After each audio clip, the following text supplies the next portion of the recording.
La idea es que entremos en nuestro diálogo, nuestra conversación. En realidad hay un primer acercamiento que incluso al inicio de esta promoción de la participación en este diálogo eh, generó algunas reacciones y fue precisamente el uso de la expresión aula sin muros. Y precisamente fue uno de los asuntos que preparando y conversando sobre cómo se iba a dar esta sesión, asumimos y tomamos precisamente una referencia que quisiera hacer ahora para introducir la conversación, que es la referencia a un texto muy breve escrito por McLuhan, por Marshall McLuhan, a quien se le considera en alguna medida un analista fundamental de la transformación de la comunicación y de las formas de representación desde la cultura del libro a través de un trabajo como Galaxia Gutenberg hasta la mirada a las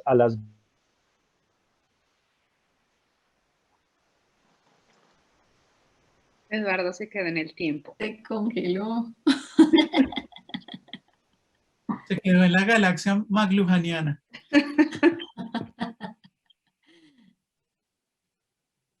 Ya le estoy comentando a ver si...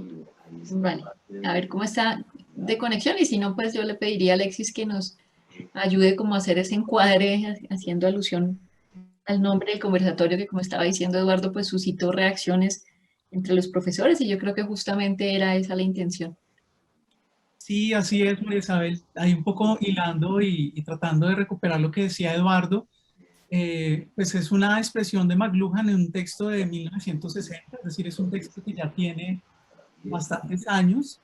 Y finalmente McLuhan era un provocador en últimas y al usar estas metáforas creo que también se presta a la discusión y al ejercicio también interpretativo, ¿no?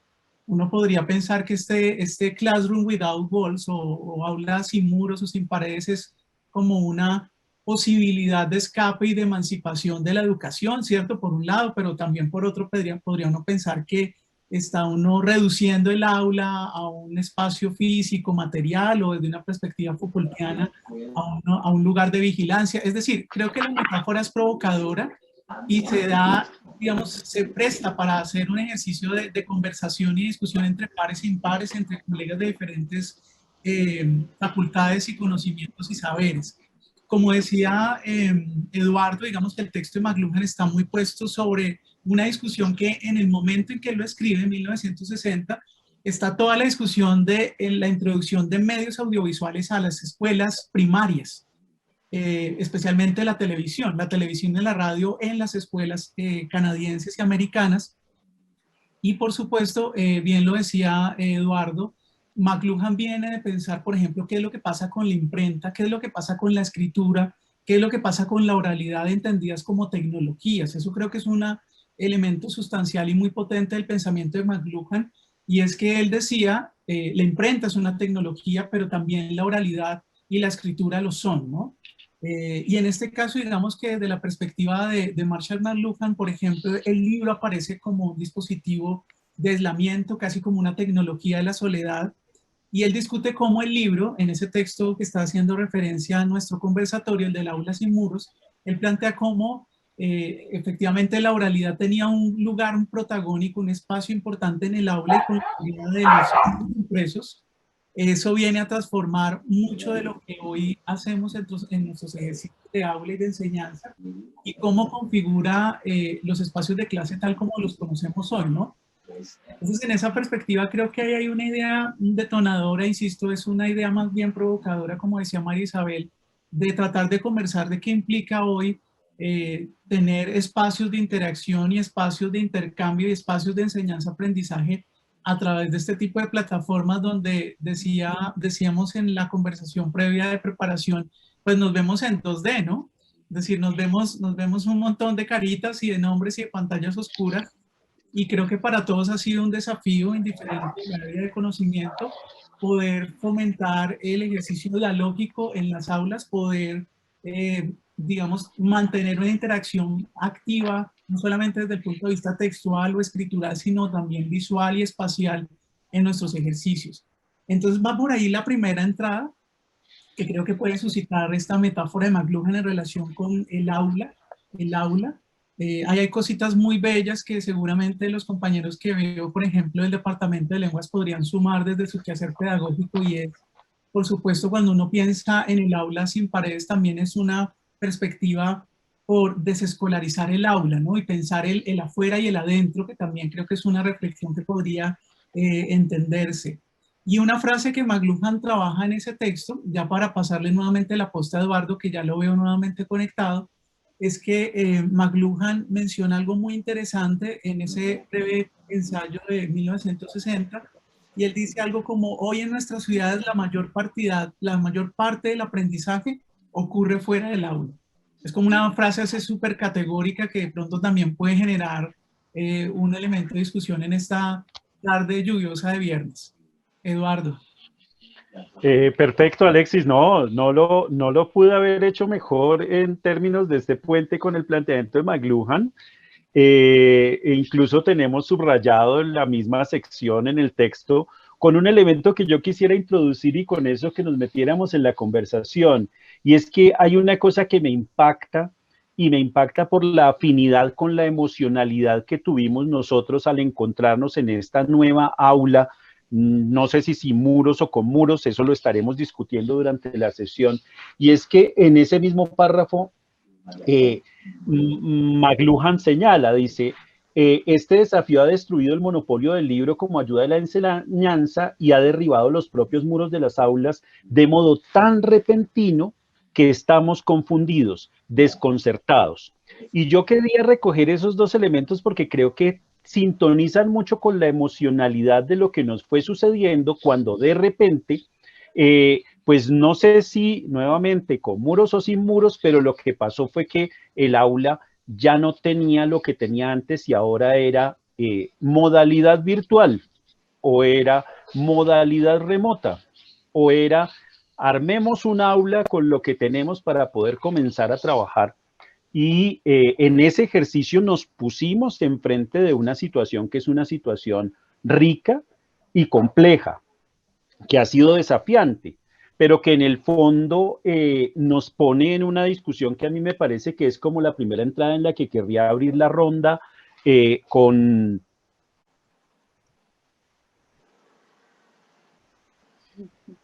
El momento de suspenso. No, Eduardo generando expectativa. Siempre. Él es así. No te dejan suspensos. Sí.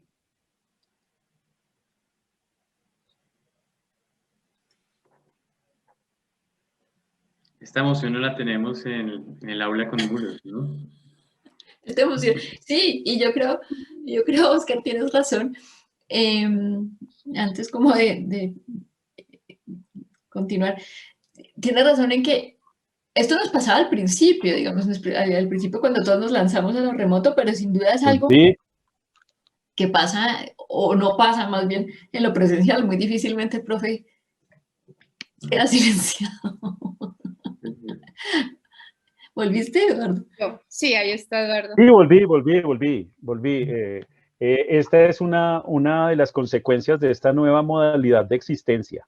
Pero una anotación era la que quería llegar para llamar las intervenciones, y era, yo no sé si en pos del éxtasis que uno siente, la emocionalidad y el desconcierto que habla de la emocionalidad que plantea McLuhan ahí, la pregunta sería un poco esa. Óigame, ¿no deberíamos estar absolutamente felices y haber encontrado por fin que saltamos los muros que tenía la escuela y ahora llegamos a una nueva condición donde por fin tenemos un aula sin muros? ¿O qué es lo que nos preocupa ahí y qué es lo que trae esa situación a nuestra o de nuestra experiencia y a nuestra comprensión de esto? Yo quisiera arrancar por ahí para que miremos si celebramos o cómo nos relacionamos con esta emocionante situación del aula sin muros. Entonces, ahora sí le dejo la palabra a nuestros conversadores. Que además no tuve yo la precaución de presentar, entonces no sé si antes quieran presentarse y me disculpo. Natalie. Sí, claro, si quieren arranco por ese lado y me presento también. Bueno, mi nombre es Natalie Quiroz Cárdenas, yo hago parte de la Facultad de Comunicación, docente encargada de la asignatura Mediología como el eje central, entre otras materias, pero digamos que es el que más me conecta ahí.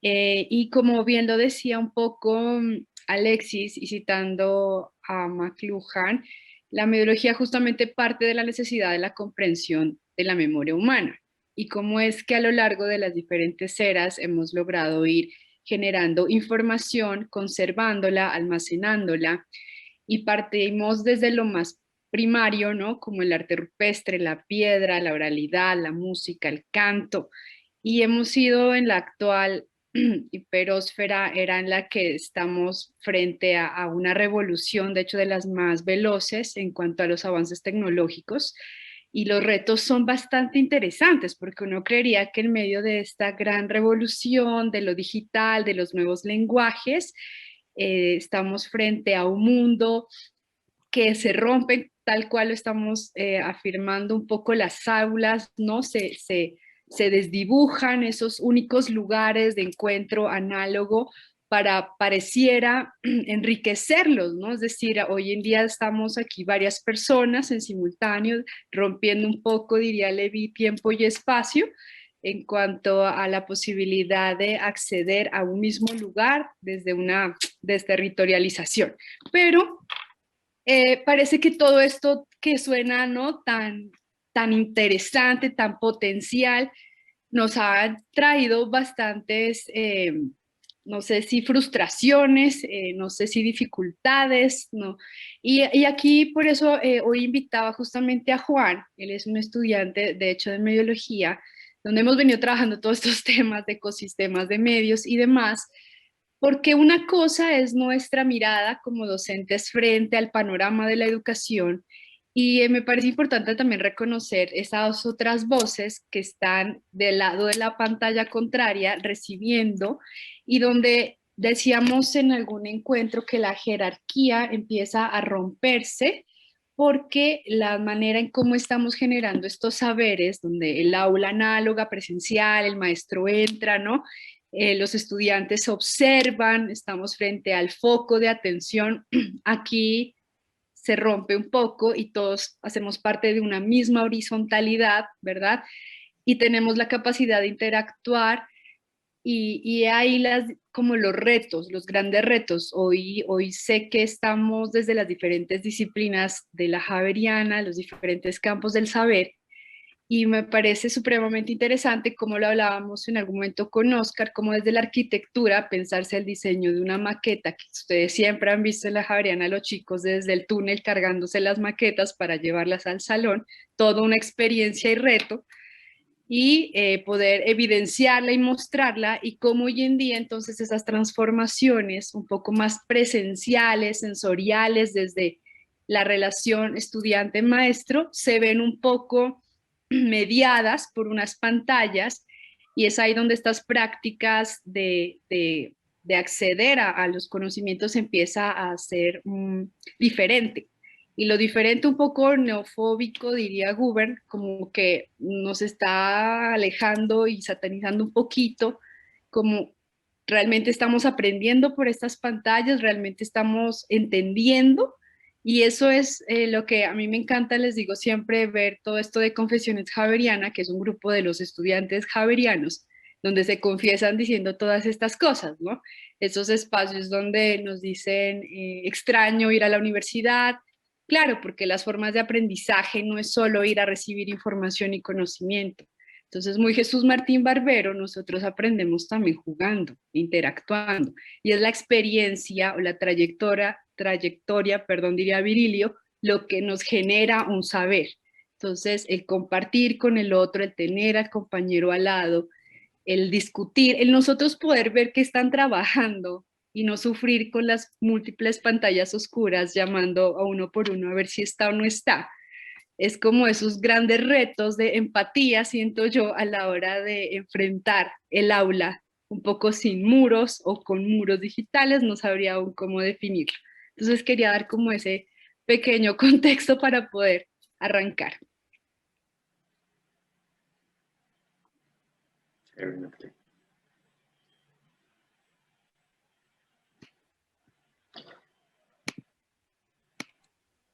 Bueno, si quieren yo puedo seguir agradeciéndote la invitación, María Isabel, agradeciéndote la invitación, Eduardo. Me presento un poquito, mi nombre es Óscar Perilla, soy docente de la Facultad de Arquitectura y Diseño, del Departamento de Estética.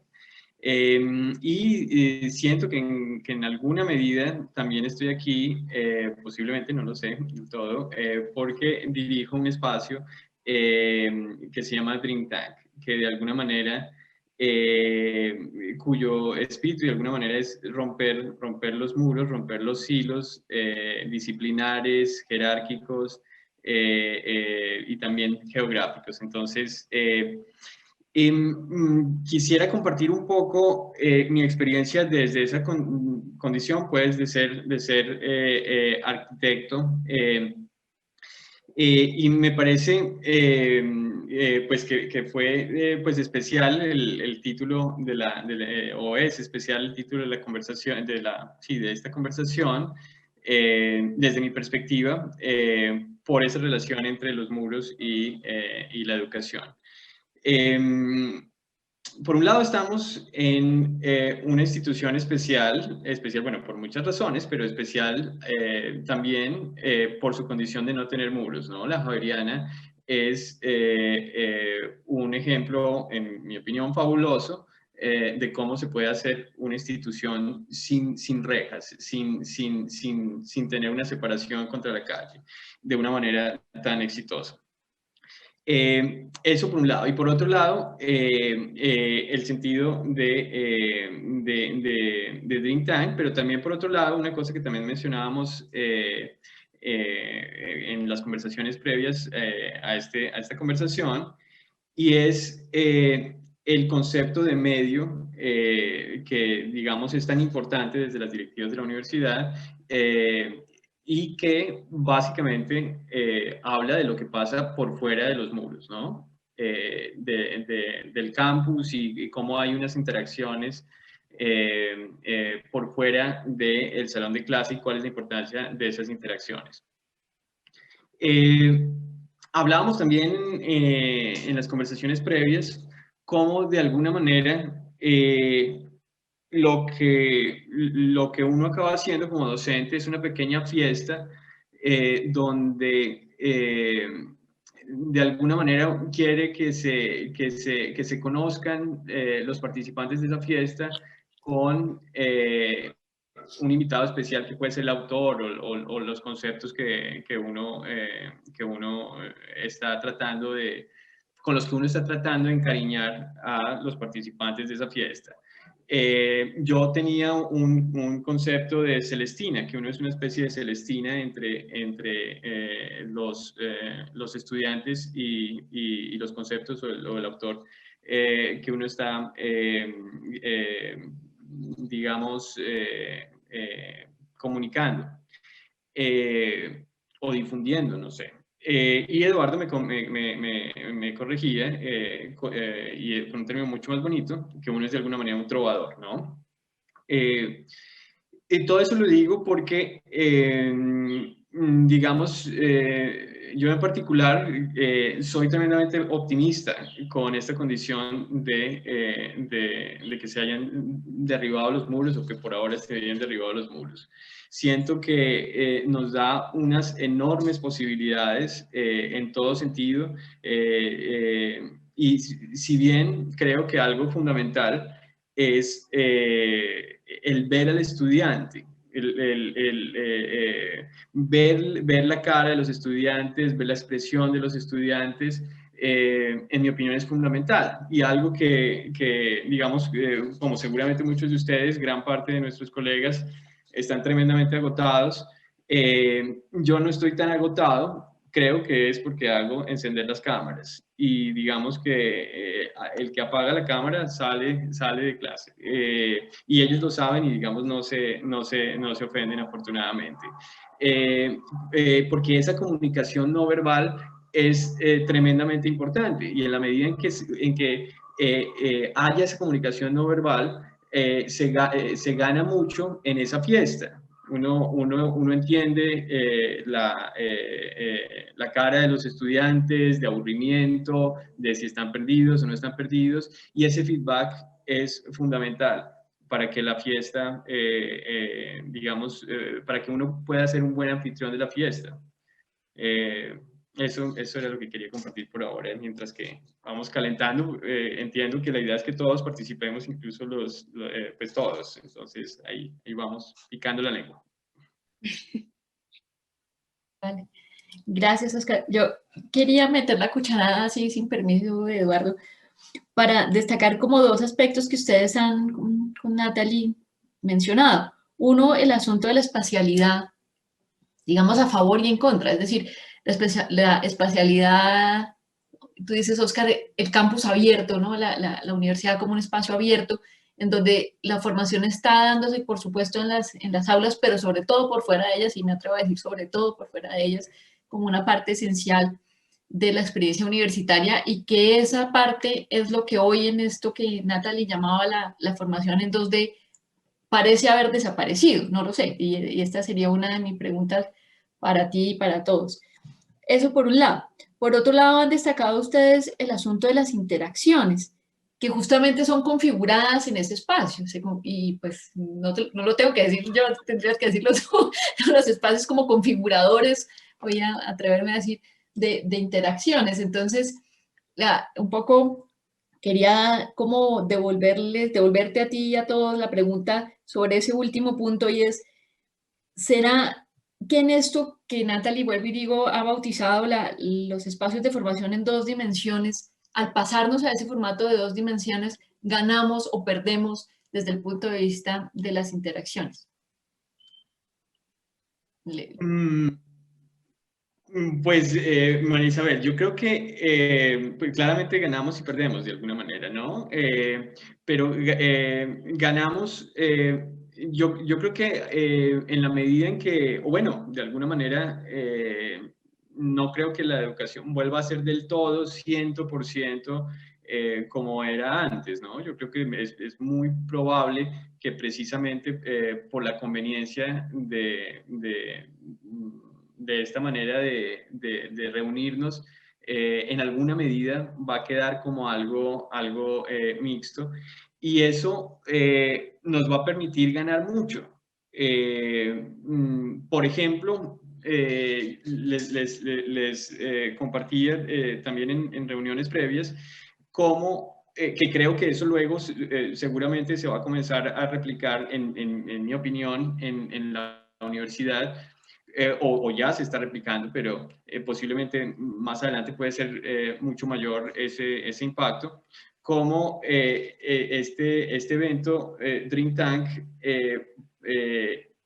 trató de quedarse únicamente en un entorno físico. Es un entorno de bar. Dream Tank era un espacio donde en un bar íbamos a discutir cosas relacionadas con arquitectura y con otras disciplinas relacionadas.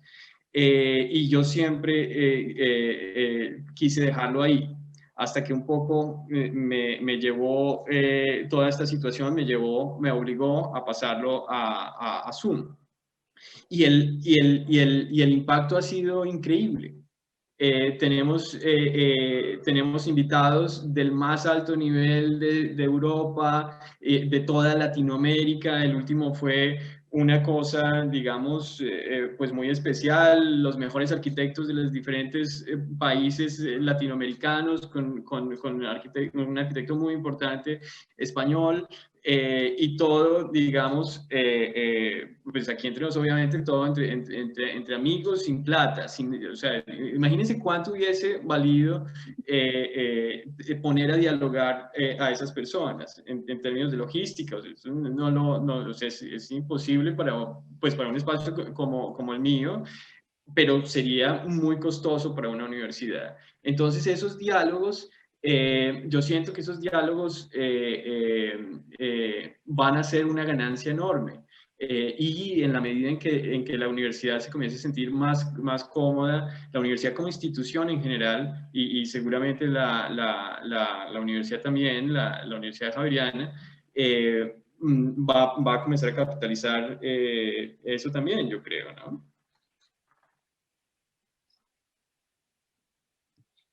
Yo voy a decir solo un comentario chiquito antes de que le demos la voz a Juan Sebastián, que tiene la manito levantada. Tú, escuchándote a ti, Oscar, yo de una, no sé, pensé mucho en Blockbuster.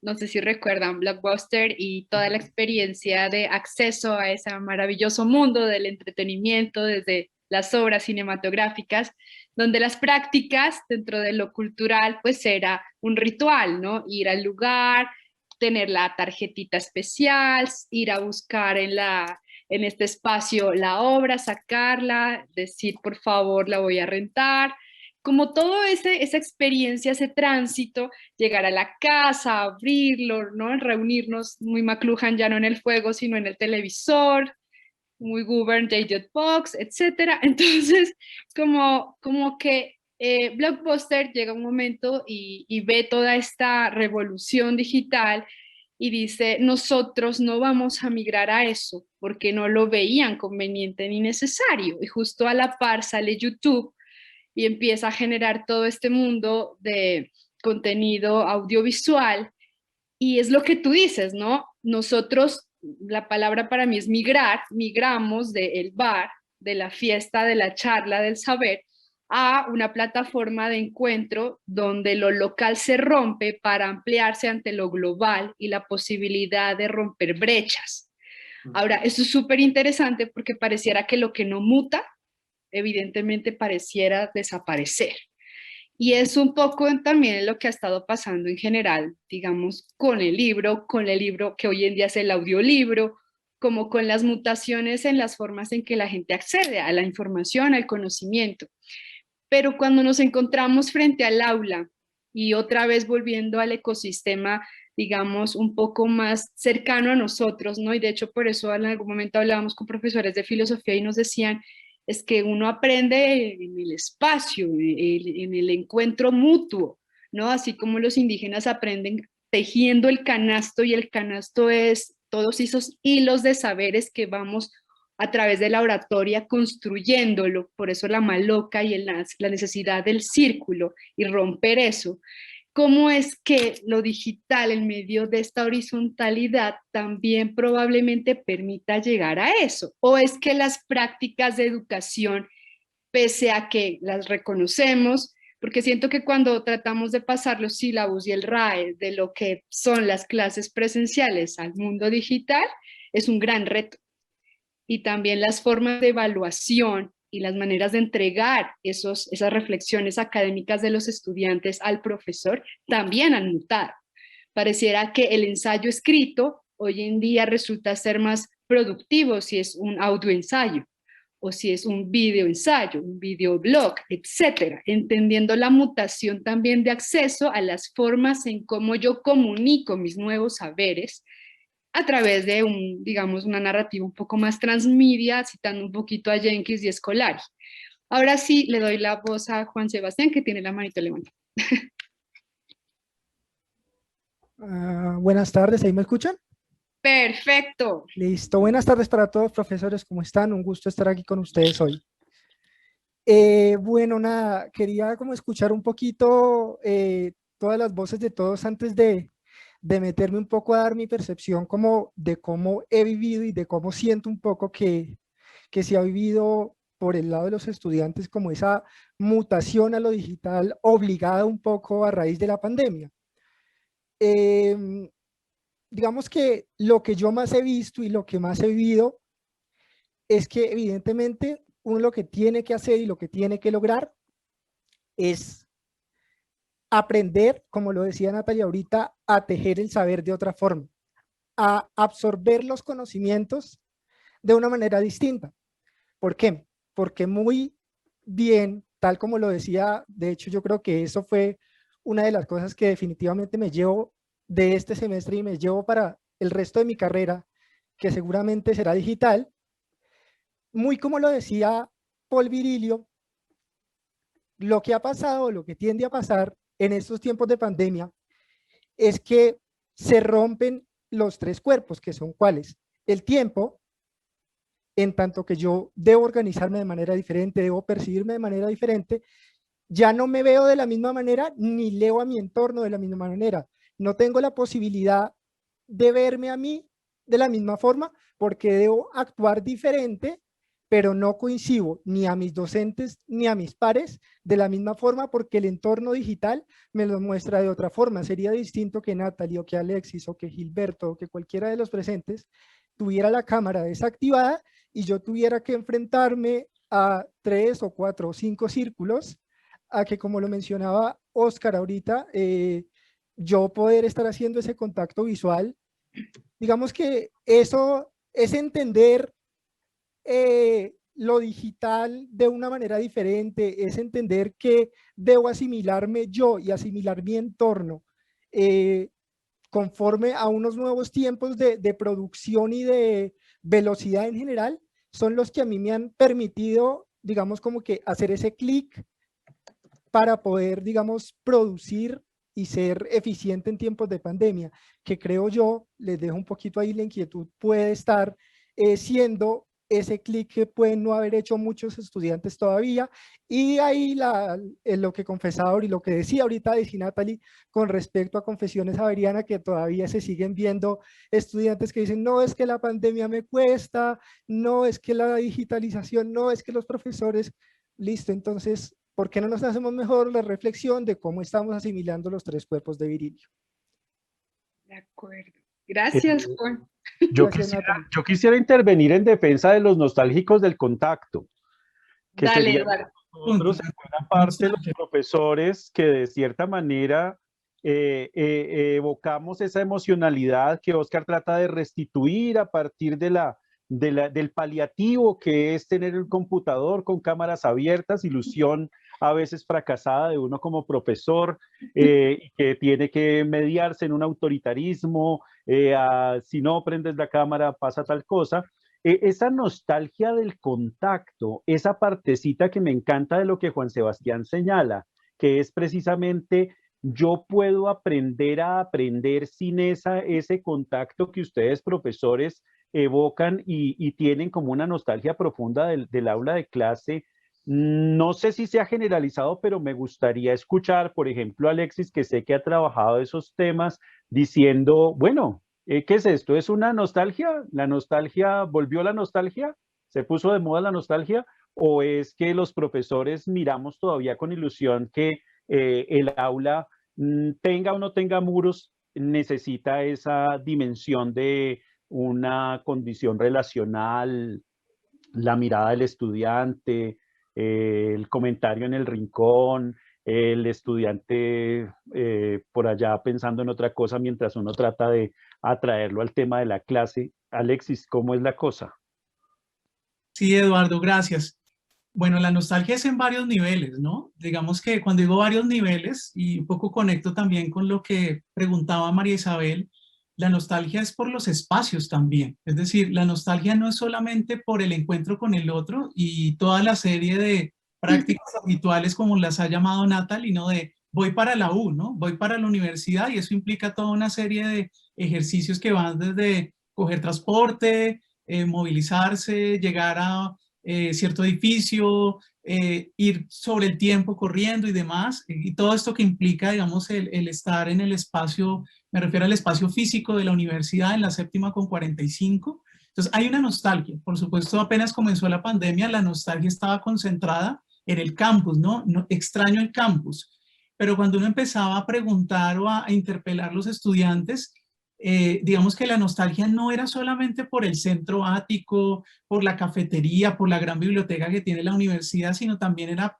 por básicamente las rutinas y las dinámicas que se vivían en ese campus, especialmente, y ahí un poco recupero algo que hablamos al comienzo y es, María Isabel decía, claro, el aprendizaje pasa por las aulas, pero mucho del aprendizaje pasa por fuera de las aulas, es decir, en los pasillos, en la cafetería comiéndose un pescadito, en la entrada de la biblioteca, etcétera, etcétera. Y mucho de la nostalgia de los estudiantes y profesores está, creo que allí, en esos espacios de encuentro espontáneo, de profe, le puedo hacer una consulta y uno con su carpeta y con sus cosas y su maletín yéndose a otro salón o bajando del 67 hacia parqueaderos. Entonces hay como una segunda nostalgia que ya no es de los espacios físicos en sí mismos, la infraestructura, los muros, las paredes, las tecnologías del centro ático, los equipos que tanto han extrañado muchos estudiantes de diseño, artes, comunicación, ingeniería, sino también está la nostalgia por ese tipo de dinámicas y encuentros y de interacciones que se daban allí. Y por supuesto también pues la nostalgia está en la perspectiva de lo que pasaba dentro del aula, ¿no? Finalmente, bueno, Oscar nos dice como que la fiesta que era el aula, es decir, el espacio el espacio-tiempo compartido de poder interactuar y de poder ver algo que yo creo que es ahí donde Eduardo pone un poco el ojo, y es, pues en el aula no solamente habían espacios de interacción verbal, sino espacios de interacción no verbal, ¿no? Me refiero a la gran cantidad de elementos que trae la gestualidad, el cuerpo, la comunicación no verbal, ¿no? Entonces uno veía al estudiante que estaba durmiendo, al otro que estaba distraído, al otro que estaba disperso. Ahora tú no lo sabes, ¿no? Yo aquí veo un montón de nombres y no sé si realmente los que tienen su camarita apagada están o no están en esa misma perspectiva. Entonces ahí hay una nostalgia inmensa, que es esa nostalgia sobre saber qué está pasando, ¿no? Y tener un poco esa dinámica y esa posibilidad de interacción que también se enriquece. Y por otro lado, para recuperar lo que María Isabel preguntó, porque María Isabel preguntaba por espacialidades que se ganan y se pierden. Por supuesto, Oscar nos puso un ejemplo muy bello, y es una espacialidad que se gana es tener invitados de cualquier lugar del mundo a un clic de distancia. ¿Sí? Poder traer al experto, a poder traer un sabedor, poder traer a una persona que quisiéramos compartir, y la podemos traer muy fácilmente, sin viáticos, sin visa de trabajo, sin burocracia administrativa y demás, y lo podemos hacer. Pero por el otro está el tema de las interacciones, y de mi parte pienso yo que aparte de la nostalgia que sentimos de la interacción cara a cara y de ese humanismo javeriano que termina siendo una cercanía con el estudiante y con el otro, está desde mi perspectiva la diversificación de las interacciones. Ahí hay unas cosas importantes. Por supuesto que se pierde. A mí me encantaba estar en el salón, ir explicando algo e ir caminando por el salón. Y algo que he extrañado mucho es eso. O sea, yo me siento en este momento que si me muevo para acá, ¿cierto? No me van a ver, si me muevo para allá tampoco, y siento que debo estar en un encuadre, en esta pantalla, y extraño mucho el poder moverme, y siento que también eso está afectando, por supuesto, nuestra salud física, ¿no? Y es el tema de estar en sedentarismo, de estar sin pausas activas, una clase tras otra. Creo que nos obligaba el hueco, el famoso hueco, o el clase a las 10, clase a las 11, nos permitía por lo menos esa movilidad.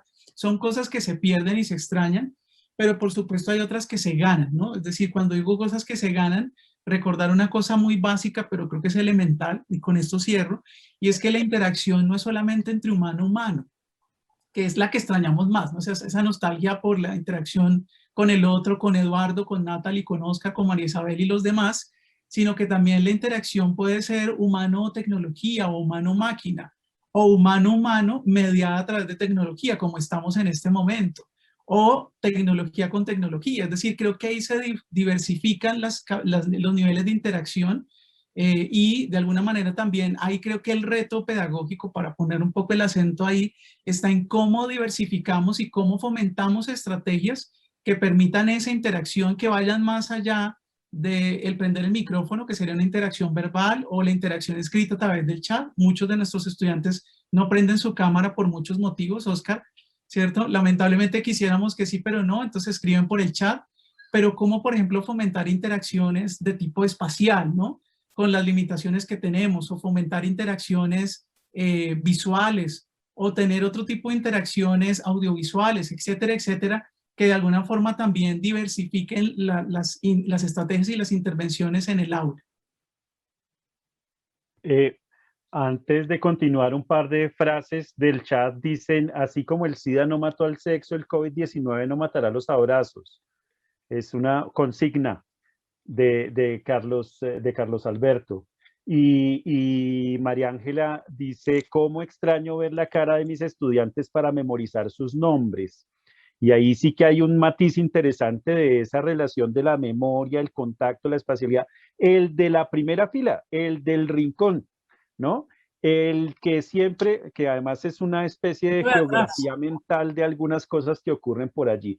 Entonces, te doy la palabra a María Isabel, pero creo que ya el ambiente está dando porque yo veo más cámaras prendidas y yo creo que hay más gente con ganas de conversar. Se prendió esto, se prendió la fiesta, se prendió la conversa. María Isabel.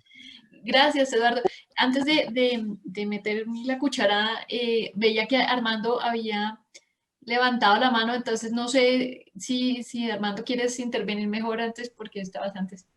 Hola, buenas tardes a todos, pero no sé si rompí el turno de la palabra. Bueno, contento de estar en esta reunión porque de alguna manera coincidió con una sospecha que de la semana pasada vengo cultivando a partir de un artículo que leí en el New York Times, publicado esta semana, y que tiene que ver con, pues, digamos, con esto del encierro y la libertad en estas plataformas. Antes de continuar, para los que no me conocen, mi nombre es Armando Ramírez, soy profesor de la Facultad de Comunicación, profesor de la Cátedra de Historia Social de la Comunicación, y me llama mucho la atención esto, es que en ese artículo que leí, que es de Nellie Bowles en el New York Times, un artículo bajo el título de La interacción humana es un lujo en la era de las pantallas, relata cómo digamos que esta virtualización de todas las actividades de la vida cotidiana, de la educación, está determinada para las clases medias y para los pobres. En tanto las élites, dice el artículo, las élites no quieren este confinamiento ni quieren esta interacción digital. Los niños de las élites en Eton School, por ejemplo, les tienen prohibido el uso de pantallas. Estoy refiriéndome al artículo. Les tienen prohibido el uso de pantallas, el uso de celulares, porque el tiempo que están en el colegio deben tener una interacción humana, puesto que en esa interacción sus pares, la élite, aprende. La élite aprende justamente cómo dominar el mundo, cómo administrar la riqueza. Entonces, ocurre que estas élites, en tanto se cierran en su intimidad de clase, se abren al mundo. O sea, van a París a comprar las miniaturas, van a Londres, al Museo Británico, van a Tokio, ¿cierto? Cenan en los restaurantes más lujosos, completamente aislados, separados del mundo. Pero al mismo tiempo, digamos que las clases medias y los pobres estamos confinados en los apartamentos, en las casas y navegamos digitalmente por el mundo. Eso obviamente, dice el artículo, da una perspectiva muy diferente de los saberes que construimos en esas interacciones. Por esa razón, yo quiero militar en ese ejército que está proponiendo Eduardo, el ejército de la nostalgia, el apaciguamiento de la nostalgia, porque también, como lo dice Alexis Castellón, siento la nostalgia de ver el rostro de los muchachos cuando yo les estoy hablando en clase. El que bosteza en clase, yo ya sé que es que no le está gustando lo que estoy haciendo. Pues lo mismo que acaba de decir Oscar Perilla también. Pero al mismo tiempo, porque es que esta digitalización del conocimiento, esta aula sin muros, ralentiza los saberes. ¿Estás ahí, Oscar? Alexis, ¿puedes abrir tu cámara, por favor? Natalia, ¿me escuchaste? Profe, qué pena, es que se me cayó la red. Y entonces un concepto, una opinión, una perspectiva que en el aula la podríamos desarrollar en cuestión de 1 o 2 minutos, aquí en la red me está costando 5 o 10 minutos. Y yo le estoy hablando a CB, a CA, a MH, a veces logro que me abran las cámaras. Y esto obviamente es una mutación y una mutilación en los procesos de comunicación que entiendo, claro, facilitan. Yo les puedo traer invitados, sí, invitados que están en Madrid, claro, y eso sale muy barato, pues sí, pero al mismo tiempo, sí, me estoy perdiendo de otras conectividades de la comunicación, el gesto, la mirada, y ocurre también, ese es un poco el miedo que se nos está despertando en esto, es que mientras nosotros estamos encerrados en el apartamento, en la casa, y navegando libremente por el mundo, las plataformas digitales, los gigantes de la internet están capturando nuestros datos, nos están volviendo productos vendibles, mientras que en las élites, sí, navegan físicamente por el mundo, viajan por el mundo. Si no, miren al fiscal general de la nación en San Andrés, consumiendo, ¿sí? Interactuando físicamente con los espacios, con los otros, y al mismo tiempo cuidando la privacidad de sus propios datos.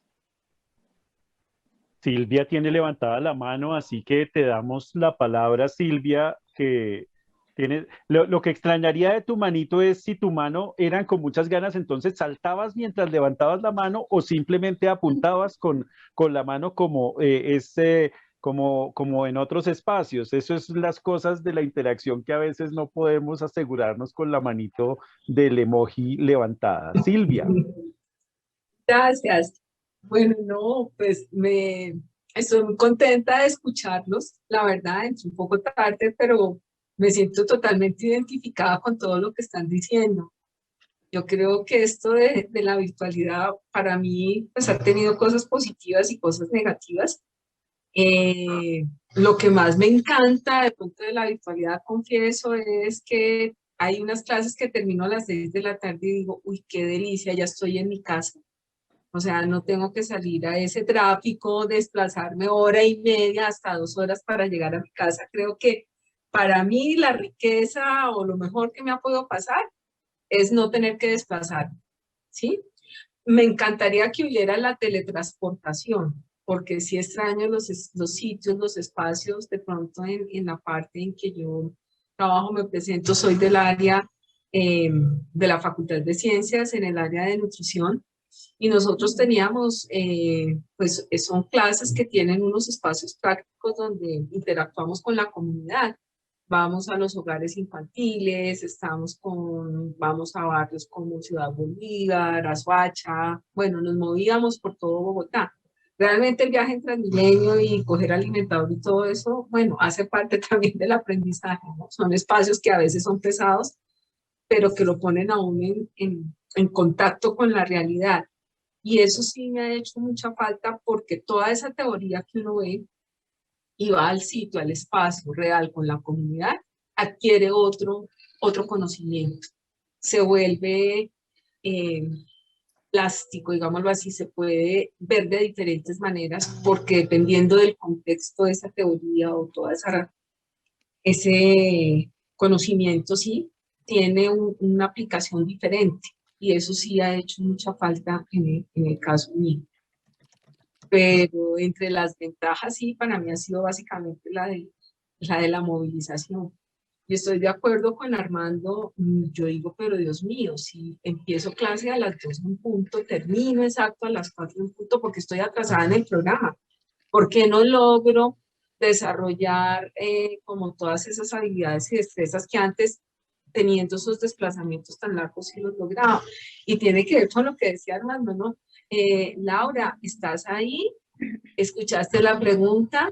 Y como a los 3 minutos, profe, ¿me puedes repetir la pregunta que no entendí? Entonces uno vuelve y la repite y ¿escuchaste la pregunta? Y así se le va a uno casi como 15 minutos, la verdad, y ya uno como que, bueno, ¿qué hago? ¿Sí? Y el no poderlos ver también, o sea, si realmente no están presentes, uno ya no lucho, yo digo, mire, ¿sabe qué, alumnos? La verdad, aquí hay libertad, el que quiere venir, venga, y el que no quiere venir, no venga, pero no se conecten para no estar. O sea, aprovechan más su tiempo si realmente van a estar haciendo otra cosa, pero no se conecten porque yo tampoco pierdo tiempo preguntando, ¿sí? Sé que los que están y punto. Y bueno, pues algo se ha logrado ahora al final. En cuanto a la parte de actividad física, algo que he implementado es hacer unos aeróbicos en la mitad de la clase, 7 o 3 minutos de aeróbicos, pongo pantalla y que alguno de ellos dirija la actividad. Eso pues ha funcionado como chévere, los despierta, los anima. Y bueno, pues ahí vamos, eso era lo que quería compartir. Muchas gracias. Silvia, gracias. Excelente verte nuevamente después de nuestro último curso en Ático. Natalie tiene levantada la mano y estamos abiertos a la posibilidad de quienes quisieran intervenir, aportar, terciar en la discusión para poner su experiencia en contacto. Miren cómo se duplica uno en la vida. Ustedes están viéndome en un lado y escuchándome en otro. Es una de las capacidades que tiene este mundo digital, que uno se puede duplicar, clonar, multiplicar. Natalie. Sí, yo no sé cómo compartirles mi pantalla. Ya te la comparto. Ya te la comparto, Natalie. Porque estaba escuchando ahorita a la profe Silvia, ¿no? Como escribí ese deseo de la teletransportación. Ah, qué chévere. Mira, ahí están los memes de Confesiones Javeriana. Si se escucha, chao, profe, gracias. Hablando un poquito sobre la teletransportación, yo estaba pensando mucho desde mi campo en mediología, cómo es que hacemos para o sea, como esa sensación de necesidad de que el estudiante esté, si nos está viendo, si nos está escuchando, yo quisiera saber cómo está. Pues resulta que hay tecnologías que ya se han implementado en aras de poder leer un poco al otro, ¿sabes? Y entonces todo esto se resguarda en esta era digital en la que empezamos a ver cómo, Mari, yo no sé si me puedes ayudar a compartir o abrir este link, María, y tú muestras la pantalla, por favor. Mándame, sí. Ya lo envié por el chat, es el último link. Y entonces esta tecnología se llama orejas biónicas de moda, de Nekomimi, que, o sea, ok, tenemos la canción. Solo son 2 minutos. Para aficionados japoneses, una tendencia llama la atención. Una banda para la cabeza con orejas de gato que se mueven. ¿Qué tienen de especial? Son biónicas, leen la mente y son capaces de expresar los sentimientos de la persona que las usa. Nosotros no usamos nuestras ondas cerebrales para la comunicación cotidiana, pero este producto te permite usarlas para expresarte. Las orejas se llaman Nekomimi. Están ajustadas para reflejar una serie de estados mentales, desde la relajación profunda a un alto estado de concentración. Aquí hay un sensor para la frente y aquí uno para la oreja. Estamos midiendo la diferencia de potencial eléctrico entre los dos sensores. Así que si me relajo, la oreja se baja. Si presto atención, la oreja se levanta. Según sus fabricantes, Nekomimi puede facilitar la comunicación entre las personas más reservadas. A menudo se dice que nosotros los japoneses no expresamos mucho nuestros sentimientos de una manera franca. Cuando concebimos este proyecto como una forma de mejorar la comunicación, definitivamente tomamos conciencia de ese problema. Como sucede a menudo con los productos robóticos diseñados para consumidores, la apariencia juguetona de estas orejas en realidad... ¿Se silenció un poquito? No. Fui yo. Estamos trabajando con varias universidades e institutos técnicos para otros tipos de aplicaciones, como el uso médico. Y también estamos trabajando con compañías automotoras mundiales para medir los estados de adormecimiento o somnolencia cuando la gente maneja. Por el momento, Nekomimi solo está en venta en Japón, pero a juzgar por la rapidez con la que el público las está llevando, no debería pasar mucho tiempo antes de que las orejas de gato biónicas se encuentren en cualquier tienda cerca de su casa. Nuevo Head & Shoulders. Entonces, ese es un ejemplo que yo les invito al caos como para tratar de ver qué está pasando. Y les voy a mostrar otro ejemplo ahorita, porque es que pareciera que esa necesidad de lectura hacia el otro, ¿no? es tan necesaria para poder medir un poco el clima, ¿no? De si me están entendiendo, si me están viendo, sí, porque ahorita leía en el chat como no necesariamente porque los estudiantes incluso estén en clase de forma análoga presencial, quiere decir que estén ahí. De hecho, yo hacía experimentos en clase donde les pedía que depositen todos sus dispositivos tecnológicos en una vianda y a ver qué pasan en 3 horas. Y más de un estudiante me decía, tomé apuntes haciendo un cómic, volví a dibujar, volví a pintar.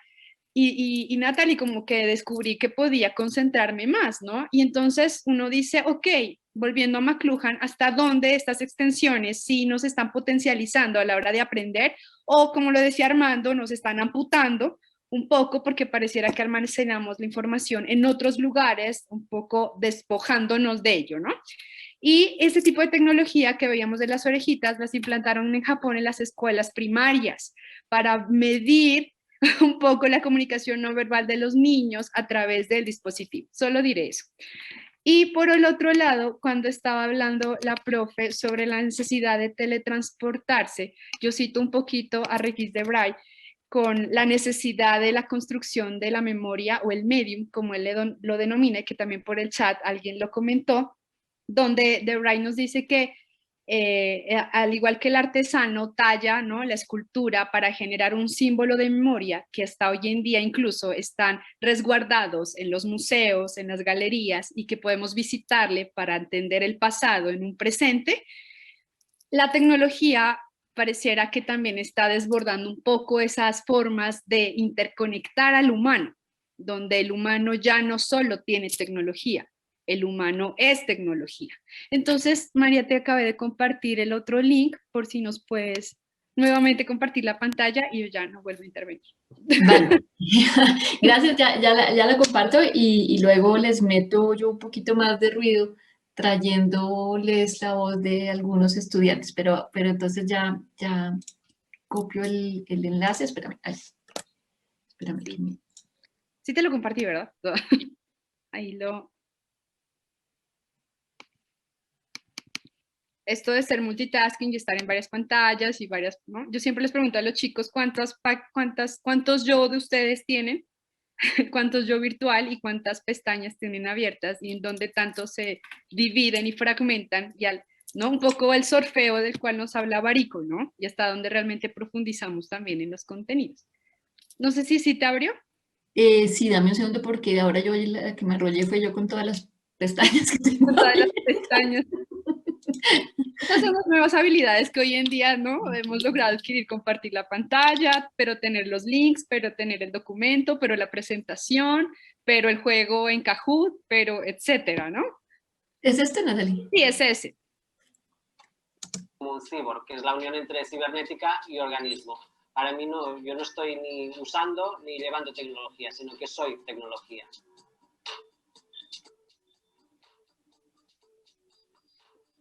Yo nací con una condición visual que se llama cromatismo, que es ver el mundo en blanco y negro, veo en escala de gris, y entonces cuando supe que no podía ver los colores, pues empezó a crecer esta curiosidad por poder percibir el color. Por lo tanto, lo que ahora tengo es una antena implantada en mi cabeza que me permite escuchar las frecuencias de los colores que hay delante mío, y lo bueno de escuchar el color es que me permite percibir más colores que los visibles. Por lo tanto, va desde infrarrojos hasta ultravioleta.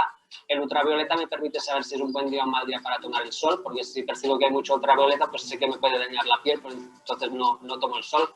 Mi objetivo es seguir ampliando la percepción del color a microondas, a rayos X, a gamma. O sea, la posibilidad es infinita, puedes seguir extendiendo tu percepción de la realidad. El momento en que noté que mi cerebro había cambiado fue cuando empecé a soñar en color. Al cabo de 5 meses de escuchar colores, el cerebro empezó a recrear el sonido del color. Por lo tanto, cuando sueño, pues el cerebro crea exactamente la misma sensación que lo que crea el software. A partir de este momento fue cuando dejé de diferenciar el software de mi cerebro y cuando empecé a sentirme cyborg. ¡Ulala!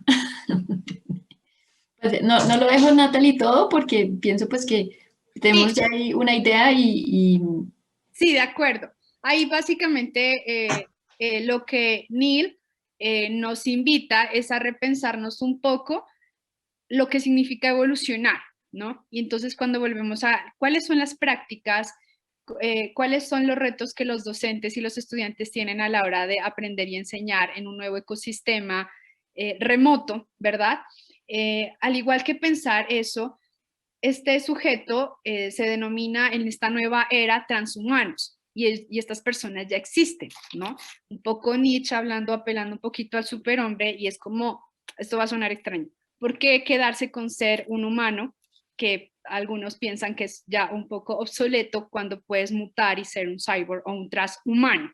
Y la antena que él tiene, ya él es el, digamos, el que arranca con esta nueva ola de ser cyborg, pero a él ya le han hackeado el cerebro 5 personas en el mundo porque él puede autorizar que otros entren a su cerebro y le envíen información. Entonces, cuando la profesora nos decía sobre la teletransportación, pues no necesariamente tú tienes que teletransportarte en forma de masa a otro lugar, porque tu mente ya puede hacerlo a través de una tecnología que está inserta en tu cerebro. Entonces, eso por un lado, ese concepto de transhumanos. Y yo digo, bueno, ¿y esto cómo lo relacionamos con la conversación de hoy? Pues resulta que una de las universidades en Medellín hizo una de las primeras cirugías en vivo a través de los Oculus, que son estos lentes que virtualizan tus sentidos, para que los estudiantes de medicina puedan estar desterritorializados, es decir, que puedan estar en Cali, pero en su mente transportados visualmente y en sonido a Medellín y presenciar la cirugía en vivo. Es decir, son nuevas formas de aprender en las que ya se están gestando. Esto en otros países del primer mundo ya se está dando como una forma muy habitual y una potencia, pero en unos contextos un poco de Latinoamérica, aún estamos como en esa necesidad de tratar de entender estas nuevas formas de interacción y de aprendizaje, donde yo ya no rompo el aula porque yo puedo estar en varios lugares y porque puedo presenciar como médico. Por eso no sé si de pronto hay algún profesor de medicina que nos cuente un poco su experiencia, porque necesariamente ellos necesitarían estar ahí, ¿no? Con el paciente, en la cirugía. Y estos son como un poco volviendo a De Wright con el artesano que talla la escultura, pues Neil dice que él esculpe su cuerpo con la tecnología para poder ser mejor. Entonces, les dejo ahí la inquietud. Natalia, luego de esta defensa de la hiperexpansión McLuhaniana, y antes de pasarle la palabra a María Isabel, Martín, levantaste la mano. Antes que nada, un abrazo, y ahora dice uno un abrazo virtual, pero un abrazo porque hace tiempo no te veía y muy chévere escucharte en esta conversación.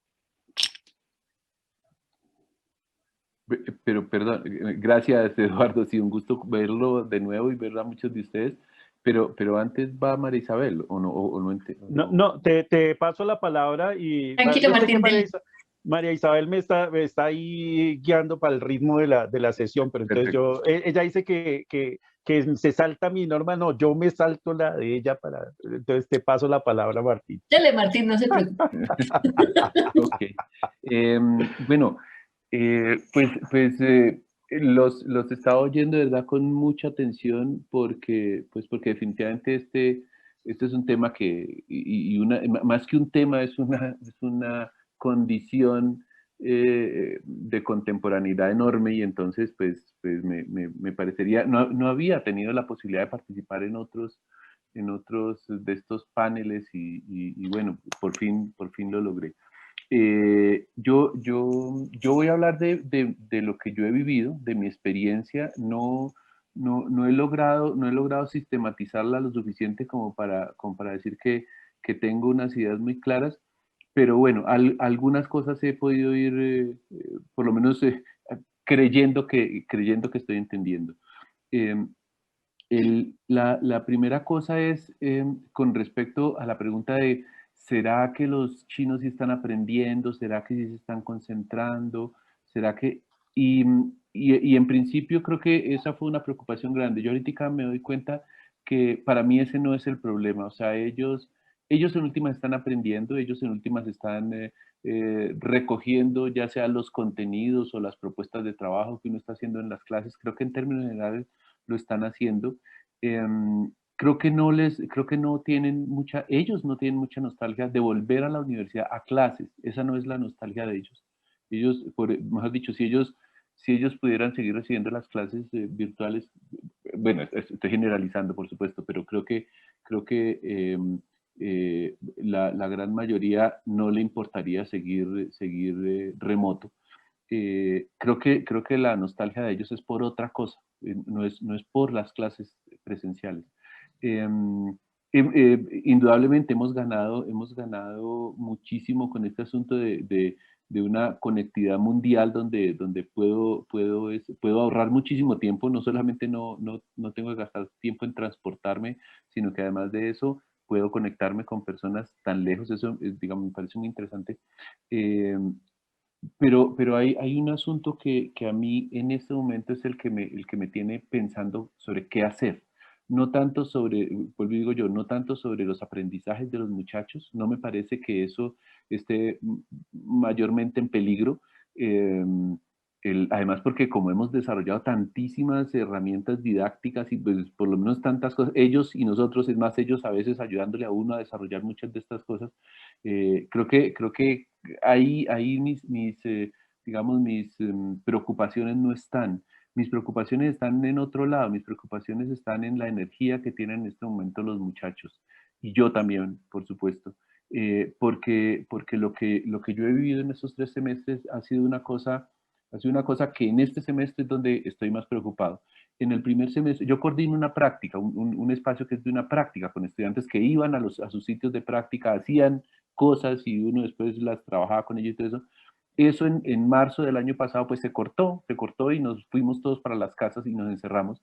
Y ahí los muchachos, fue una reacción tremendamente fuerte de ellas, furiosos con nosotros, molestos con nosotros, porque ese no era el semestre que ellos habían matriculado. Ellos habían matriculado un semestre práctico y querían hacer su práctica y todo era su práctica. ¿Y cuándo es que vamos a hacer la práctica? Y entonces, y ustedes como que dicen, nos van a acabar debiendo la práctica y muy molestos con uno. Muy en todo caso, también desconcertados, pero bueno, y bueno, pues uno diciéndoles, pues no tengo cómo responderle cuándo va a poder hacer la práctica, tal vez nos va a tocar inventarnos una práctica remota, que fue lo que en últimas, claro, terminamos inventando. Digo yo, muy desconcertados, mucho desconcierto, pero también mucha reacción, incluso molestias con nosotros los profesores y los profesores de práctica, sobre todo los profesores de práctica. Ellos están muy molestos con nosotros porque como no habíamos previsto una pandemia. Y entonces el siguiente semestre fue un semestre muy distinto, el segundo semestre del año pasado, porque fue un semestre en el que los estudiantes ya ingresaron con conocimiento de causa y entonces fue un semestre muy entretenido porque ellos estaban también como en el asunto de, bueno, vamos a ver cómo es esta vaina, vamos a ver cómo es que nos vamos a mover todos. Y ahí fue, por ejemplo, donde yo aprendí muchísimo del Kahoot, del mural, de una cantidad de herramientas y una cantidad de formas y de estrategias para poder seguir haciendo el trabajo, las famosas infografías, todo esto, cómo cambiar de ese público directo que ellos tenían en sus prácticas, que era la comunidad con la que trabajaban los niños del colegio, las mujeres de la Casa de Igualdad de Oportunidades o cualquier cosa, a comenzar a trabajar en unas poblaciones, si se quiere, anónimas, o sea, cómo hablarle a las mujeres, cómo hablarle a los niños, cómo hacer infografías o pequeños videos para todos ellos, o sea, una forma diferente de entender lo que era la población con la que uno trabaja. Muy interesante, entonces fue un semestre muy rico. Este semestre, en cambio, esto me preocupa porque es un semestre en el que veo a los muchachos sin energía. O sea, para mí en este momento el problema y la gran preocupación es el asunto de la energía. Yo veo que esto están con la pila muy bajita, muy bajita, la luz les parpadea apenas.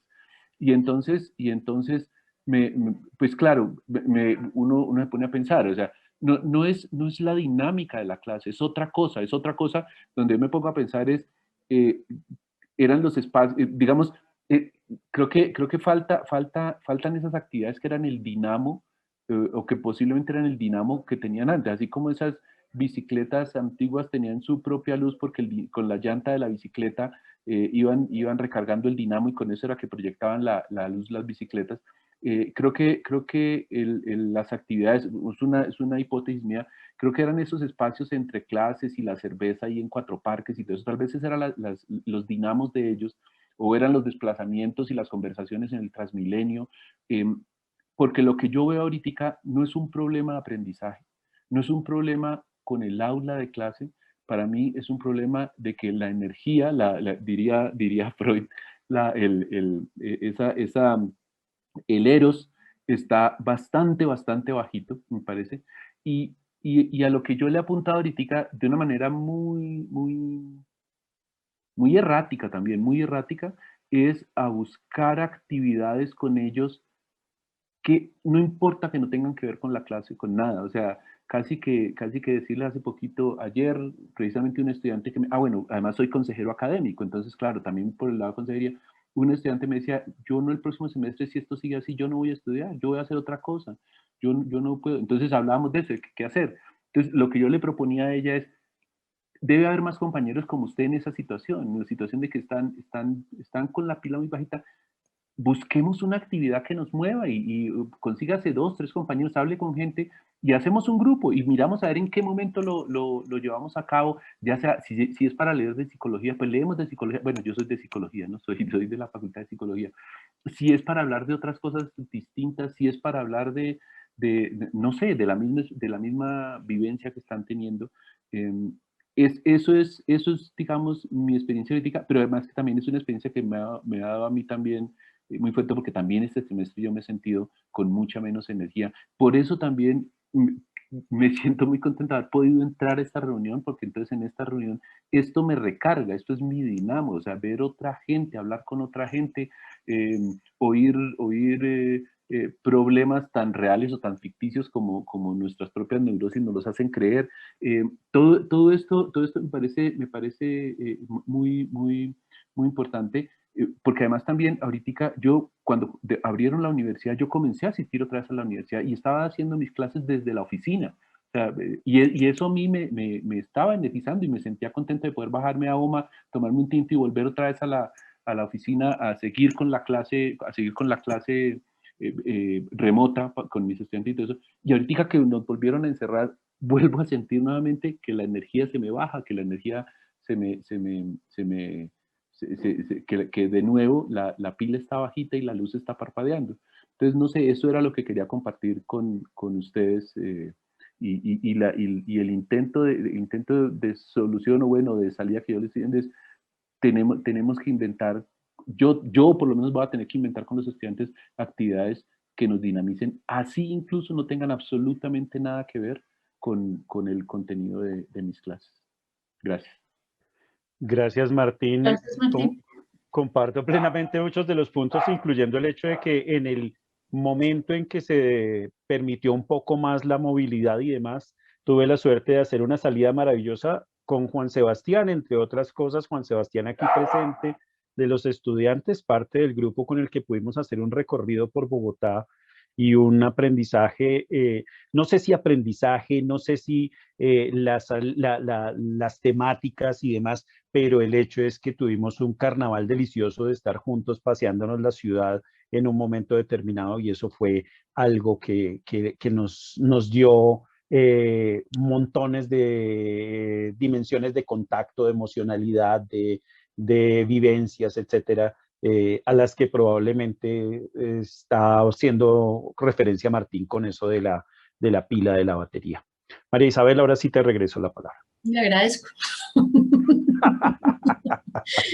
Yo, además, te agradezco en serio porque encuentro como la oportunidad de hilar muchas ideas, y empiezo por esta que señala Martín como refiriéndose a este espacio que en efecto es lo que queremos, ¿no? Digamos, poder reproducir el tinto en OMA. De alguna manera, aunque no sea el tinto o el drink tank que Oscar tiene, pero que no nos invita a ningún drink, pero un poco tener la oportunidad de tener esa conversación, de una parte.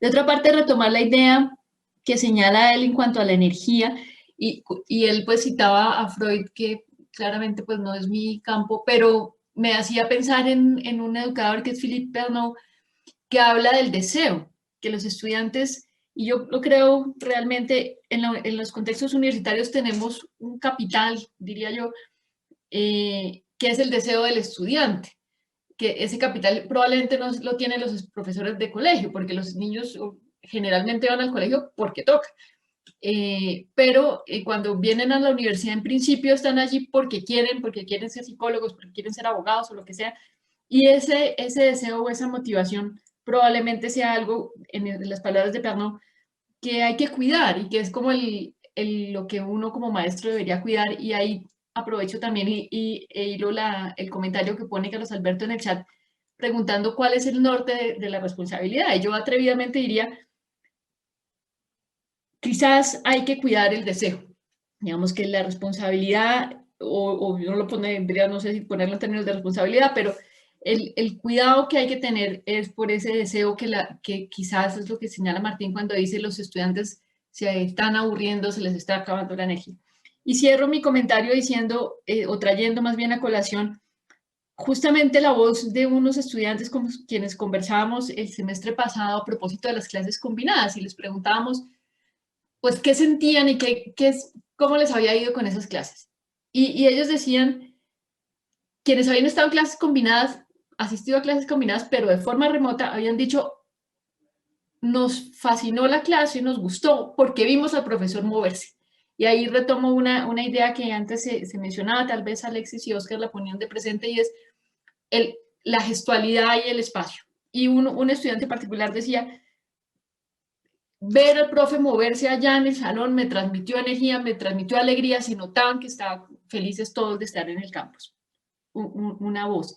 Y la otra voz con la que voy a cerrar es la voz de un estudiante que decía, el campus me protege, estar en la universidad me protege en el sentido de que el campus es el espacio físico y mental para mí, para aprender, y la casa es otra cosa. Y ahora en esta confusión, no sé cuándo es que tengo que estar en la casa, ni con mi papá, ni cuándo es que almuerzo, ni cuándo es que estudio. Y entonces ahí, digamos, lo traigo también para hacer un poquito de abogada de los estudiantes cuando los profes dicen es que los chinos se conectan, apagan la cámara y se van. Sí, por supuesto es así.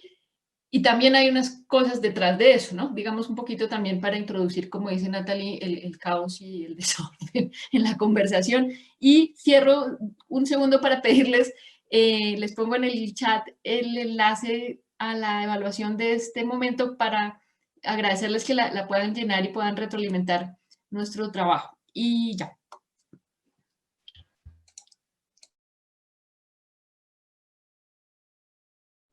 Por ahí Juan está que se habla y María también. Eso, veo manos levantadas por ahí. Juan.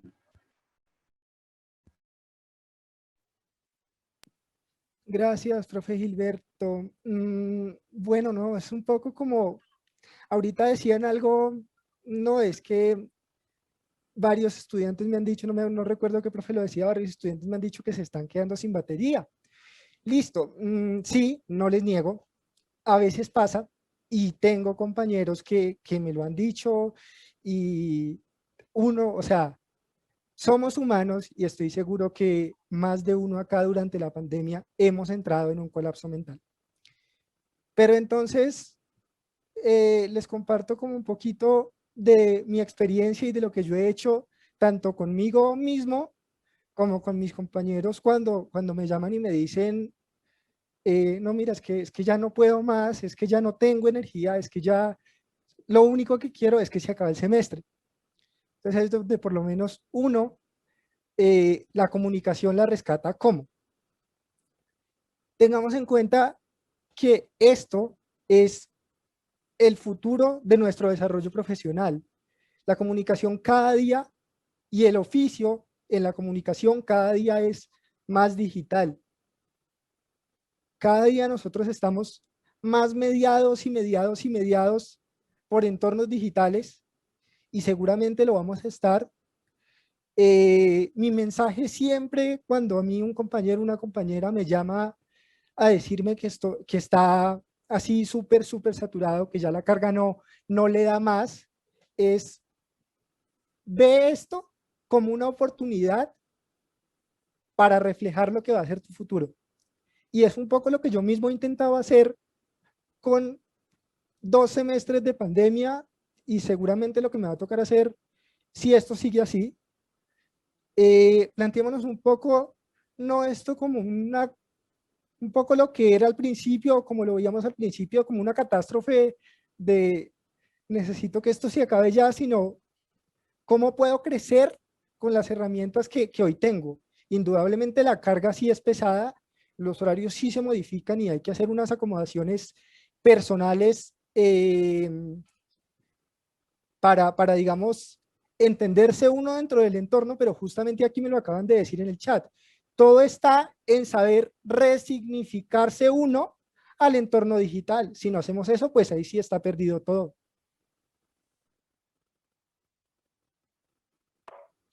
Gracias, Juan Sebastián.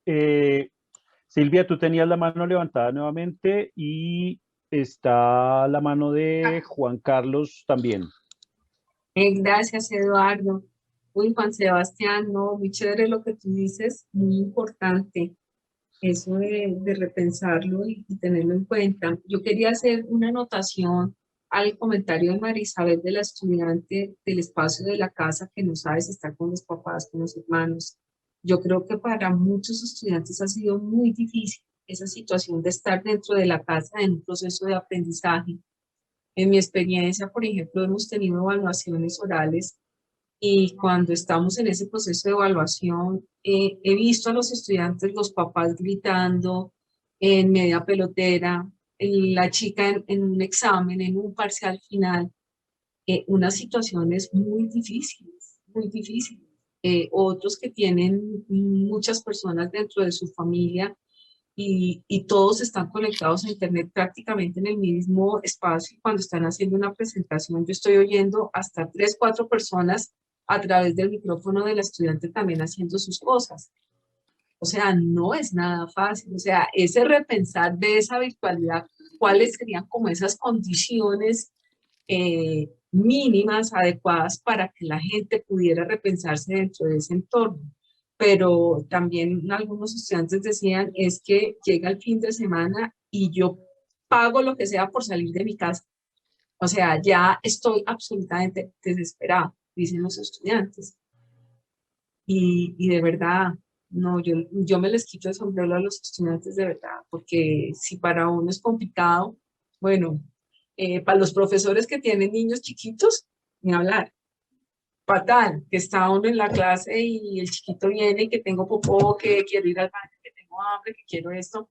No, son muchas situaciones difíciles. O sea, ¿cómo lograr eso que dice Juan Sebastián? Si vamos dirigidos hacia eso, ¿cómo serían esos espacios? ¿Cómo serían esos entornos? Porque es que es difícil poder hacer, o sea, todo en un mismo espacio. Muchas gracias, Silvia. Juan Carlos, tú tienes la palabra. Yo prendo por aquí la cámara. Buenas tardes. Buenas tardes. Buenas tardes. Yo soy Juan Carlos Prieto, soy profesor del Instituto de Genética de la Facultad de Medicina. Yo estoy coordinando el programa de residencia genética y pues quería mirar varios puntos de la experiencia que tenemos nosotros. Igual los estudiantes, los residentes, pues tienen unas prácticas que son las prácticas clínicas, que afortunadamente pues ellos están yendo a cada una de sus prácticas en los diferentes sitios de rotación. Y tienen una parte que ya es la parte teórica, que es una parte que es con ciencias, que son las clases virtuales que hacen allá, y una parte que es con nosotros, con los profesores del instituto, que es la parte de presentación de casos clínicos y la parte de seminarios que hacemos con ellos. Entonces, pero yo he visto, primero, ellos sí están cansados, independiente que sí afortunadamente tienen la opción de que todo el año, este año y medio que llevan, pues han estado en los hospitales y pues tienen interacción con pacientes, con sus profesores. Pero también hay una parte que me he dado cuenta y es que le falta la interacción entre ellos. ¿Sí? Los residentes en general siempre están sus compañeros y la interacción que creo que es necesaria para ellos. Y igual con los profesores del Instituto de Genética, algunos tienen interacciones, pues conmigo tienen más interacción porque yo estoy en otros hospitales, entonces rotan conmigo. Pero es una parte que a ellos les hace falta la interacción de compañeros durante todo este año y medio, sobre todo a los R1, que son los que entraron y que no han vivido como ese tiempo de estar con sus otros compañeros y mirar las experiencias que han tenido en la residencia. Entonces yo pienso que ahí es una dificultad que han tenido. Otra que se referían ustedes con la prendida y apagada de cámaras, yo pienso que también es una práctica, y es que y me he dado cuenta, es, por ejemplo, en los casos clínicos, cuando nosotros hacíamos reuniones en el instituto de presentar un paciente, hacer las preguntas, hacer la retroalimentación y todo, pues cuando uno pregunta normalmente directo a cada residente, pues casi se ve en la obligación de responder, ¿sí? Sí, ante todo el mundo se le preguntó, fue a él. Cuando usted está en reuniones de casos clínicos en donde todos tienen las cámaras apagadas, aún el que está exponiendo el caso, cuando uno pregunta, eso es el silencio sepulcral, eso, mejor dicho, los fantasmas, no hay nadie. Y yo pienso que también es una forma de como defenderse ante la pregunta, ¿sí? Como no hay nadie, esto es anónimo, pues si nadie contesta, pues yo estoy tranquilo en mi casa, ¿sí? A veces toca empezar a decir un nombre específico para que respondan y así se ven la obligación de responder ante cualquier actividad que estamos haciendo. Entonces es una forma como de esconderse ante también el estrés de que le estén preguntando acerca de un caso. Eso es una realidad. Lo otro que, como decía el profesor de psicología, pues ellos se cansan. Yo pienso que una experiencia que me gustó es que hice unos seminarios, hacemos unos seminarios los jueves, que es conmigo, y era, por ejemplo, un tema que era cálculo de riesgos en genética. Entonces lo hicimos muy práctico, ¿no? Es decir, el manejo ya de utilizar la pantalla y la tecnología para entonces dibujar en la pizarra y hacer sumas y restas, y etcétera. Que fue una forma como más práctica de hacer esas clases teóricas que, entre comillas, pues se vuelven aburridas. Y de hecho, pues en general en medicina, yo creo que en muchas de las otras facultades se maneja que es el estudiante el que prepara el tema y lo presenta, y son los compañeros los que están oyendo, y pues uno está retroalimentando lo que están ellos explicando. Pero igual se vuelve monótono. Yo creo que parte también de lo que pasa con los estudiantes que, bueno, usted todo el día sentado oyendo clases, no interaccionando, ¿sí? No tiene al menos, o los chistes que se hacen entre ellos, o lo que puede hacer uno como profesor con la interacción con los estudiantes, pasa lo mismo, es decir, que se vuelve una práctica monótona. Y aparte, para completar de eso, pues tampoco en medicina hay espacio de protección de su tiempo, porque normalmente también nos invitan los laboratorios, farmacéuticas, o hay 20.000 webinars. El año pasado eso era más o menos, llegaba a las 7 a la casa, a las 8 de la noche, y a veces había un webinar de 8 a 10 de la noche. Y en todo, no hay un espacio libre de actividad, porque normalmente eso casi cuando se hacen las invitaciones hay invitaciones de webinar a algún tema específico para ellos. Así que también el tiempo no se respeta, y creo que eso ha pasado en muchos sitios. Los teléfonos no respetan espacios, los webinars no esperan espacios. Y pues también lo que decía el profesor era de psicología es que, bueno, yo dije, bueno, entonces, ¿por qué no hacemos otras cosas? Y de hecho les dije, bueno, pero ya estamos aburridos todos de muchos aspectos de lo que está pasando con virtualidad, aunque ellos son muy semipresenciales en general. Tienen esa gran ventaja de hacer otras cosas, que aprendan otras cosas, ¿sí? Entonces les dije, bueno, entonces un día vamos a aprender y de hecho pues he ido aprendiendo a programar, o a hacer diseño en 3D, o hacer música, de otras cosas, de actividades que les cambie un poco esa rutina de estar con su ciencia y sus artículos y el profesor preguntándole, etcétera. Eso ha sido parte de la experiencia que hemos tenido, y pues que creo que todavía vamos a estar mucho tiempo en virtualidad, y creo que sí nos toca cambiar bastante con respecto a que ellos sí se cansan, están cansados, yo creo que de la falta de interacción. Yo pienso que es parte de la falta de interacción y el tiempo de tanta pantalla todo el día revisando muchos temas. Eso es lo que les quería comentar de las prácticas que al menos en genética tenemos. Gracias, Juan Carlos. Muy interesante y clave la mirada, además, porque también nos haces ver las lecturas diversas desde prácticas pedagógicas distintas en las que nos encontramos con saberes muy variados, y en esas condiciones las lógicas particulares de las pedagogías y las prácticas de formación en cada una de las disciplinas, ¿no? No sé, Natalie, si tú quieres hacer algún comentario, y de pronto hacemos algunas ideas de cierre con María Isabel, porque pues hemos acordado un tiempo, y también viene la pausa activa y demás de viernes. Natalie, ¿querías decir algo? Sí, rápidamente quería rescatar algunas ideas que Juan Carlos tan amable nos acaba de compartir desde un área que tiene tanto que ver con el otro, ¿no? Como esa necesidad de rotación en los hospitales, del encuentro, del apoyo. Sabemos que es una carrera bastante demandante. Y volviendo un poco a Juan Sebastián, nuestro estudiante, que nos comparte esas experiencias de también apoyo comunicativo todo el tiempo, de esta es otra forma en la que ahorita estamos, pero podemos continuar. Entonces, dos ideas en general, y una es que los modos de acceder al aula o a la universidad más bien, también siento que hay que reconocerlos desde las generaciones, ¿no? No es lo mismo los chicos de primeros semestres que pasaron de graduarse del colegio de forma virtual a entrar a la universidad por primera vez de forma virtual y de alguna forma anular un poco la experiencia del campus y de lo que significa estar en la U.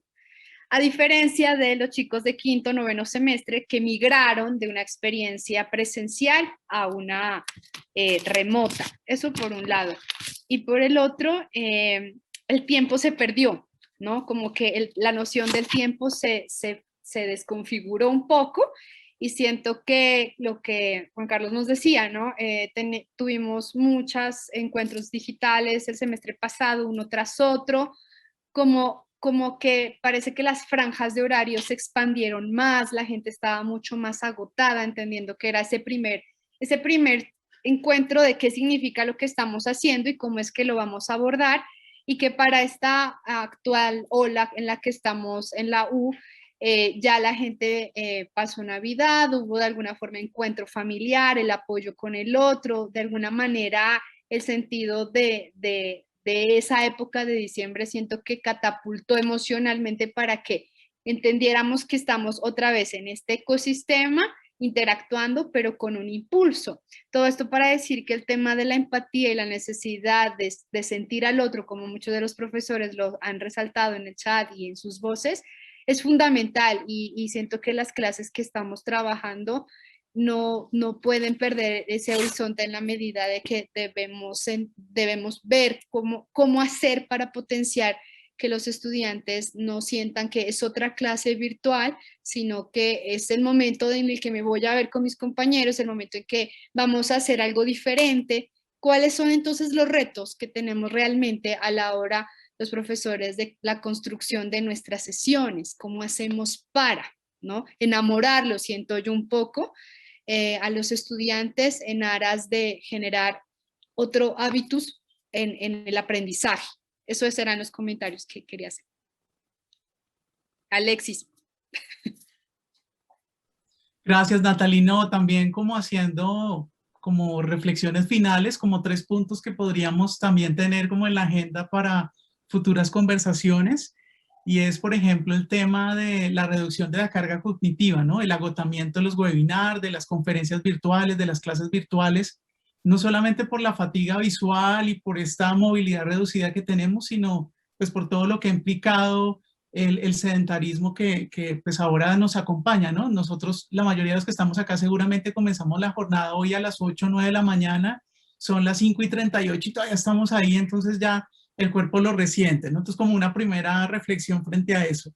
Lo segundo tiene que ver con lo que mencionaba Natalie, y es la empatía. Yo lo llamaría como, en la perspectiva un poco javeriana, como ser agentes de esperanza, ¿no? Somos profesores, pero en últimas también creo que tiene que ver con la empatía con el otro, el humanismo que la universidad pregona en muchos de sus documentos, pero que también es una realidad en el compartir con cada uno de los estudiantes y profesores y colegas.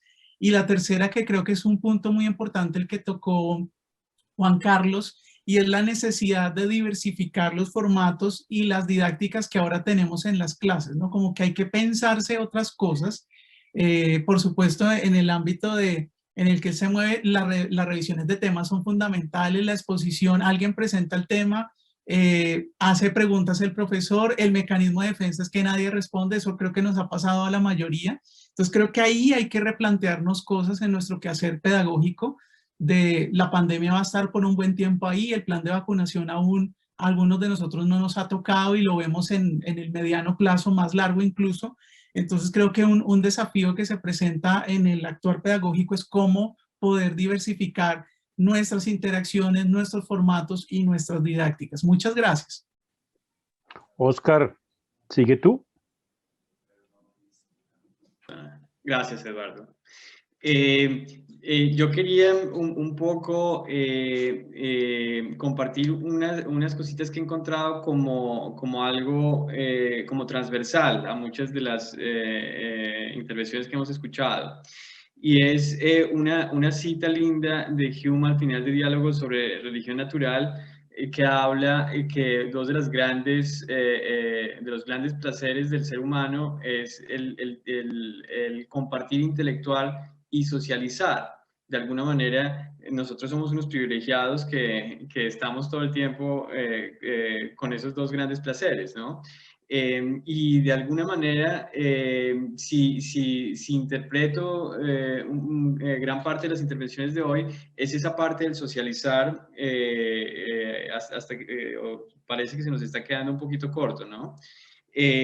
Compartí en el chat, no tengo el dato, no he podido encontrar el dato. Hay una aplicación que permite interactuar a la manera de un bar. Entonces se me ocurre ese tipo de cosas para el profesor que mencionaba, cómo generar nuevas didácticas. No sé si de pronto ese tipo de cosas le pueda funcionar. Digamos, uno hace una clase de 1 hora o bueno, no sé, dejan media hora para que parchen y se encuentren y hablen. De pronto cosas como hablan con la niña que les gustaba, la buscan, o cosas así, que para eso también es la universidad, o este alumno, este compañero dijo algo que le interesaba, y entonces de pronto eso nos puede ayudar.